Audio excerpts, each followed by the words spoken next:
Exxaro tiles. आज आप लोगों ने देखे होंगे कि एक्सारो टाइल्स शेयर के अंदर एक अच्छा खासा रैली।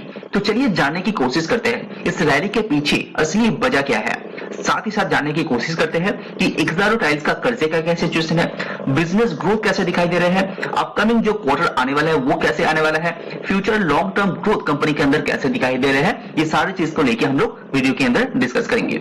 अगर टाइल्स की बात करें तो इंडिया के अंदर जैसे कि हाउसिंग इंफ्रास्ट्रक्चर क्रिएट हो रहा है, इंडस्ट्रियल कैपेक्स यहाँ पे शुरू हो चुके हैं, इसीलिए सिरामिक का जो डिमांड है वो बहुत ही तेजी से ग्रो हो रहा है। लेकिन सवाल यह आता है कि एक्सारो टाइल्स इस पर्टिकुलर मोमेंट में कैसे अपने को यहाँ पे प्रूव करेगा। तो चलिए जानते हैं एक एक करके।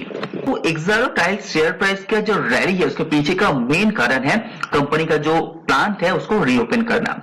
यानी कि 1 दिसंबर 2022 एक्सारो टाइल्स ने मार्केट को बताया था कि उसका जो प्लांट है पदरा के अंदर यानी कि मैन्युफैक्चरिंग हब है उसको कंपनी यहाँ पे बंद करने वाला है 3 या 4 हफ्तों के अंदर।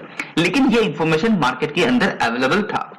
अभी यानी कि 28 दिसंबर 2022 में कंपनी ने डिक्लेयर किया कि उस पर्टिकुलर यूनिट यहाँ पे रीओपन करने वाला है।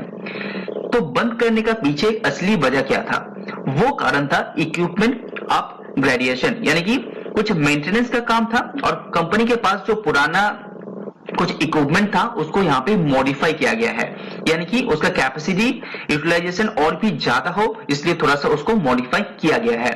उसके कारण एक्सारो टाइल्स का इस पदरा के प्लांट कुछ हफ्तों के लिए बंद था, तो ये रीओपन हो चुका है। तो ये अच्छा न्यूज है एक्सारो टाइल्स के लिए। हाल ही में और एक न्यूज तो आप लोगों को पता ही होगा कि अपना जो कैपेसिटी है उसको कंपनी ने बढ़ा चुका है, यानी कि करीब करीब 8 to 10% अपना जो कैपेसिटी है उसको कंपनी ने इंक्रीज कर चुका है, जिसका फायदा कंपनी आगे आने वाले कुछ क्वार्टर के अंदर ही आपको देखने को मिल जाएगा। एक्सारो टाइल्स का एनुअली आप परफॉर्मेंस भी देखते हैं तो कंपनी का रेवेन्यू जहां 2018 में 2200 करोड़ का हुआ करता था वो बढ़ के करीब करीब 3250 करोड़ तक पहुंच गया है फाइनेंशियल ईयर 2022 तक। यानी कि कंपनी का जो रेवेन्यू है वो लगातार यहाँ पे ग्रो हो रहा है। हालांकि पिछले 6 महीनों में यानी कि फर्स्ट हाफ 2023 में कंपनी ऑलरेडी 1400 करोड़ का रेवेन्यू जनरेट कर चुका है। लेकिन ये सच बात है, लेटेस्ट यानी कि जो रिसेंट कंडीशन चल रहा है वहां पे कंपनी बहुत ज्यादा प्रेशर में है। उसके पीछे का मेन जो कारण है रॉ मटेरियल्स यानी कि एनर्जी का जो प्राइस है वो इंक्रीज होना सिरेमिक इंडस्ट्री के लिए बहुत ही नेगेटिव माना जाता है। तो वही प्रॉब्लम कंपनी यहाँ पे फेस कर रहा है। साथ ही साथ रॉ मटेरियल्स का जो प्राइस है वो इंक्रीज होना भी इस सिरेमिक इंडस्ट्री के लिए एक नेगेटिव न्यूज माना जाता है। ये दोनों इफेक्ट कंपनी को साथ ही मिल रहा है, इसीलिए कंपनी का रेवेन्यू के अंदर साथ ही साथ सारे पैरामीटर जो आप देखेंगे तो वहां पे थोड़ा सा नेगेटिविटी छाया हुआ है। अगर आप ईबिटा की बात करते हैं तो ईबिटा के अंदर भी ग्रोथ है, लेकिन फर्स्ट हाफ उतना अच्छा नहीं किया है। प्रॉफिट आफ्टर टैक्स पिछले कई साल का रिकॉर्ड देखते हैं तो यह अच्छा खासा माना जा रहा है। कर्जे की बात करते हैं, यहाँ पे 1650 करोड़ का कर्जा हुआ करता था 2018 में। उसके बाद कंपनी ने आईपीओ लॉन्च किया और आईपीओ में जितना पैसा आया थोड़ा सा पैसा कंपनी का जो कर्जा है उसको यहाँ पे रिड्यूस कर दिया था। तो 2022 तक एक्सारो टाइल्स के अंदर 377 करोड़ का ही कर्जा बच गया था। तो अच्छा खासा कंपनी कर्जा यहाँ पे पे आउट कर दिए थे। लेकिन अगर आप फर्स्ट हाफ 23 देखते हैं तो कंपनी के पास 860 करोड़ का कर्जा फिर से ऐड हो चुका है, यानी कि टोटल में बात कर रहा हूं तो करीब करीब यहाँ पे 500 करोड़ का नया कर्जा एक्सारो टाइल्स ने ले चुका है।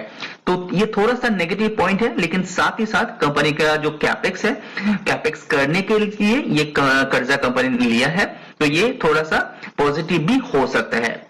अगर आप सेल वॉल्यूम की बात करें तो ये एक बहुत ही अच्छा पॉइंट माना जा रहा है, क्योंकि अगर आप वॉल्यूम वाइज अच्छा सेल कर रहे हैं यानी कि कंपनी बिजनेस बहुत ही बढ़िया कर रहा है।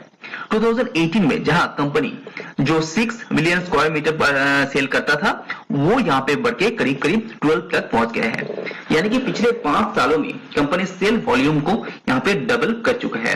फर्स्ट हाफ का देखेंगे तो 4.9 में यहाँ पे अटका हुआ है, लेकिन ये ग्रोथ ज्यादा इस साल नहीं देखने को मिलेगा, लेकिन फ्यूचर में आगे आने वाले कुछ सालों के अंदर ये ग्रोथ ज्यादा आ सकता है, ऐसे मैनेजमेंट के द्वारा इंफॉर्मेशन दिया गया है।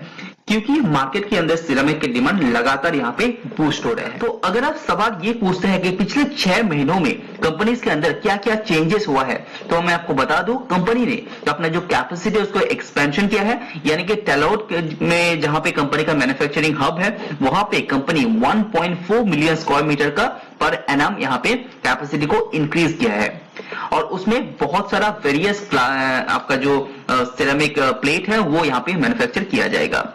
अगर ये फुल पोटेंशियल में चलाता है तो करीब करीब 250 करोड़ नया रेवेन्यू यहाँ पे जनरेट हो सकता है और अभी क्वार्टरली कितना कर रहा है, करीब करीब 72 टू 75 करोड़, यानी कि अच्छा खासा पोटेंशियल इस पर्टिकुलर जो मैन्युफैक्चरिंग हब है वहां पे दिखाई दे रहा है। और यहाँ पे ऑलरेडी 18 अक्टूबर 2022 से ऑलरेडी काम काज चालू हो चुका है। कंपनी का managing director mister Mukesh Patel company को लेकर बहुत ज्यादा पॉजिटिव दिखाई दे रहे हैं। हालांकि लेटेस्ट जो कैपेसिटी एक्सपेंशन है उसको कंपनी पॉजिटिवली यहाँ पे ले रहे हैं और डिमांड को देखते हुए कंपनी यहाँ पे फ्यूचर आउटलुक भी बहुत ही स्ट्रॉन्ग दे रहा है। कंपनी का जो डोमेस्टिक कंजम्पशन है वहां पे कंपनी प्रेशर फेस कर रहा है क्योंकि कंपनी का जो हेवी मानसून के साथ ही साथ कंपनी इंडिया के अंदर जो आपका एनर्जी का प्राइस बढ़ना एक कारण यहाँ पे मैनेजिंग डायरेक्टर बता रहे हैं। लेकिन आगे आने वाले कुछ क्वार्टर या साल कंपनी का मार्जिन यहाँ पे सुधर सकता है, वो भी यहाँ पे बताया जा रहा है। अगर एक्सपोर्ट की बात करें तो एक्सपोर्ट के अंदर भी एक अच्छा खासा ग्रो यहाँ पे दिखाया है और कंपनी का कहना है कि जो एक्सपोर्ट का परसेंटेज है वो धीरे धीरे बढ़ते हुए आपको देखने को मिलेगा और साथ ही साथ मार्जिन के अंदर भी सुधार आपको देखने को मिलेगा। तो ये कुछ पॉजिटिव आउटलुक है जो मैनेजिंग डायरेक्टर यहाँ पे बता रहे हैं एक्सरो टाइल्स रिलेटेड।